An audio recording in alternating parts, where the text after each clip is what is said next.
Baik, di sini saya akan menjelaskan materi tentang teori konstruktivisme kognitif menurut Jean Piaget. Teori konstruktivisme kognitif menurut Jean Piaget menjelaskan bahwa pengetahuan bukanlah sesuatu yang diterima secara pasif oleh individu, melainkan dibangun secara aktif melalui proses interaksi dengan lingkungan dan pengalaman pribadi. Piaget memandang bahwa manusia, khususnya anak-anak, secara bawaan memiliki kecenderungan untuk berinteraksi dengan lingkungan mereka dan membangun struktur kognitif yang disebut skema. Skema ini merupakan kerangka mental yang dapat berubah dan berkembang seiring dengan pengalaman dan pertumbuhan kognitif individu. Piaget juga mengemukakan bahwa perkembangan kognitif manusia melalui 4 tahap utama yang berurutan dan bersifat universal, yaitu yang pertama tahap sensori motor, yang kedua praoperasional, dan yang ketiga operasional konkret dan operasional formal. Pada setiap tahap, kemampuan berpikir anak semakin meningkat dan cara mereka mengkonstruksi pengetahuan menjadi semakin kompleks. Oleh sebab itu, pembelajaran yang efektif harus disesuaikan dengan tahap perkembangan kognitif peserta didik agar pengetahuan dapat dibangun secara optimal. Bagian B, tahap-tahap perkembangan kognitif dalam teori Piaget. Tahap-tahap perkembangan kemampuan kognitif manusia terbagi dalam beberapa fase. Piaget membagi perkembangan kemampuan kognitif manusia menurut usia menjadi 4 tahapan, yaitu yang pertama, tahap sensori motor. Perkembangan kognitif tahap ini terjadi pada usia 0-2 tahun. Perkembangan tahap ini adalah proses decentralization, artinya pada usia ini bayi tidak bisa memisahkan diri dengan lingkungannya. Yang kedua, tahap praoperasional. Fase perkembangan kemampuan kognitif ini terjadi pada rentang usia 2-7 tahun. Pada tahap ini, anak mulai mempresentasikan dunia dengan kata-kata dan gambar-gambar. Yang ketiga, tahap operasi konkret. Tahap operasi konkret terjadi pada rentang usia 7-11 tahun. Pada tahap ini akan dapat berpikir secara logis mengenai peristiwa-peristiwa yang konkret dan mengklarifikasikan benda-benda ke dalam bentuk yang berbeda. Yang keempat, tahap operasi formal. Tahap operasi formal ada pada rentang usia 11 tahun dewasa. Pada fase ini dikenal juga dengan masa remaja. Remaja berpikir dengan cara lebih abstrak, logis, dan lebih idealistik. Bagian C, implikasi perkembangan kognitif terhadap proses pembelajaran. Ada beberapa hal penting yang diambil terkait teori kognitif sebagaimana dikemukakan oleh Piaget, diantaranya adalah yang pertama, individu dapat mengembangkan pengetahuannya sendiri yang menjadi titik pusat dari teori belajar kognitif Piaget ialah individu dan mampu mengalami kemajuan tingkat. Yang kedua, yaitu individualisasi dalam pembelajaran. Dalam proses pembelajaran, perlakuan terhadap individu harus didasarkan pada perkembangan kognitifnya. Prinsip-prinsip pembelajaran kognitif menurut teori Piaget. Prinsip pembelajaran kognitif meliputi 3 prinsip utama. Pertama, belajar aktif. Proses pembelajaran adalah proses aktif, sebab pengetahuan terbentuk dari dalam subjek belajar. Untuk membantu perkembangan kognitif anak, kepadanya perlu diciptakan suatu kondisi belajar yang memungkinkan anak belajar sendiri. Misalnya, melakukan percobaan dengan memanipulasi simbol-simbol, mengajukan pertanyaan dan mencari jawaban sendiri, atau membandingkan penemuan sendiri dengan penemuan temannya.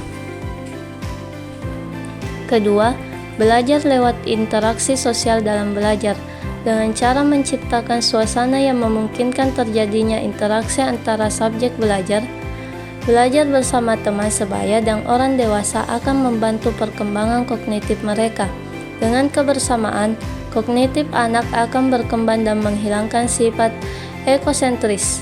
Ketiga, belajar lewat pengalaman sendiri. Dengan memanfaatkan pengalaman nyata, perkembangan kognitif seseorang akan lebih baik daripada hanya menggunakan bahasa untuk berkomunikasi. Namun, Jika tidak diikuti penerapan dan pengalaman, maka perkembangan kognitif seseorang akan cenderung mengarah ke verbalisme. Penelitian yang relevan pada teori perkembangan kognitif. Kemampuan kognitif anak kelas 1 masih berada pada tahap awal operasional konkret. Dengan penalaran yang masih terbatas, berdasarkan taksonomi Bloom, anak usia sekitar 7 tahun mulai mengembangkan kemampuan pada level C1 mengingat dan C2 memahami, dengan kata kerja seperti menyebutkan, mengingat, mengenali, menyusun daftar, dan mengategorikan benda konkret. Anak dapat fokus belajar matematika sekitar 2-3 jam, namun mudah lelah dan bosan, sehingga pembelajaran formal perlu diselingi dengan permainan untuk meningkatkan motivasi dan pemahaman. Pada anak usia 11-12 tahun ke atas atau kelas 5 dan kelas 6, perkembangan kognitif sudah mencapai tahap operasional formal. Anak sudah mampu berpikir kritis dan sistematis serta memahami sebab akibat dalam memecahkan masalah. Kemampuan matematikanya pun lebih kompleks, mulai dari menghitung luas bangun datar, berkembang hingga menghitung keliling, volume bangun ruang, hingga mengerjakan soal operasi akar dan angka bernominal besar atau ribuan hingga jutaan. Analisis dan penerapan dalam pendidikan. Bagian A. Analisis teori perkembangan kognitif. Kelebihan yang pertama yaitu pembelajaran berdasarkan kemampuan struktur kognitif siswa sehingga kemampuan siswa tidak terlalu dipaksakan. Hal demikian sebagai wujud penghargaan bahwa masing-masing siswa memiliki potensi yang berbeda-beda, sehingga pendekatan dalam belajarnya pun harus berbeda-beda. Yang kedua, pembelajaran berpusat pada siswa yang mengakibatkan dinamisasi kelas yang tinggi, sehingga tidak menimbulkan pembelajaran yang membosankan. Adapun kelemahannya yaitu yang pertama, bentuk pendisiplinan yang tidak diambil dari proses stimulus respon, berakibat pada melemahnya disiplin siswa. Yang kedua yaitu strategi pembelajaran yang aktif, yang dilakukan oleh guru yang tidak mengenal manajemen kelas baik akan menimbulkan waktu yang sia-sia dalam proses pembelajaran di kelas. Teori konstruktivisme kognitif Piaget menekankan bahwa pengetahuan dibangun individu melalui penemuan mandiri dan pengalaman pribadi, dengan fokus pada kematangan kognitif dan interaksi dengan objek fisik, berbeda dengan teori konstruktivisme sosial Vygotsky yang menekankan peran penting interaksi sosial dan budaya dalam membangun pengetahuan. Teori Piaget lebih menekankan pada pembangunan pengetahuan secara internal oleh anak melalui tahap-tahap perkembangan. Bagian B. Penerapan dalam pendidikan. Yang pertama, strategi pembelajaran. Strategi pembelajaran adalah pendekatan menyeluruh yang menjadi pedoman untuk mencapai tujuan pembelajaran. Sering terjadi kesamaan pengertian antara strategi, pendekatan, dan metode. Strategi pembelajaran meliputi teknik, metode, dan prosedur untuk mencapai tujuan pembelajaran. Teknik pembelajaran adalah praktik yang digunakan guru untuk membuat pembelajaran lebih efektif dan interaktif, disesuaikan dengan tujuan, karakteristik siswa, dan konteks pembelajaran. Metode pembelajaran adalah pendekatan sistematis yang mengatur interaksi antara guru dan siswa untuk menyampaikan materi secara terstruktur sesuai kebutuhan. Sedangkan prosedur pembelajaran adalah langkah-langkah sistematis dalam melaksanakan proses pembelajaran agar lebih teratur, efisien, dan efektif. Strategi pembelajaran menjadi dasar pelaksanaan pembelajaran dengan komponen berkesinambungan, meliputi input, proses, dan output. Strategi ini mengintegrasikan metode, teknik, media, bahan terbuka, dan waktu untuk mencapai tujuan pembelajaran secara optimal. Yang kedua, contoh penerapan di kelas.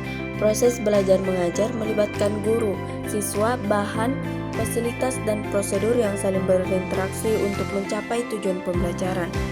Guru berperan sebagai fasilitator menciptakan lingkungan yang kondusif agar siswa dapat bereksplorasi dan berinteraksi baik di dalam maupun di luar kelas. Model pembelajaran sesuai teori Piaget menekankan perkembangan berpikir anak secara bertahap dari konkret menuju abstrak. Anak belajar melalui interaksi langsung dengan lingkungan sosial dan fisik, seperti kegiatan karya wisata dan kunjungan lapangan, mendukung perkembangan kognitif yang sesuai usia.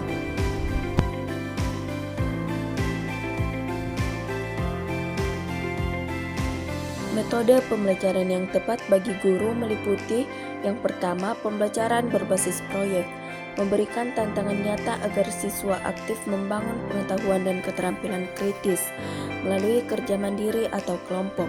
Yang kedua yaitu pembelajaran berbasis masalah, mendorong siswa memecahkan masalah dan membangun pengetahuan dari pengalaman serta refleksi. Yang ketiga yaitu pembelajaran inquiry, memfasilitasi siswa mengajukan pertanyaan dan menyelidiki jawaban untuk pembelajaran yang bermakna.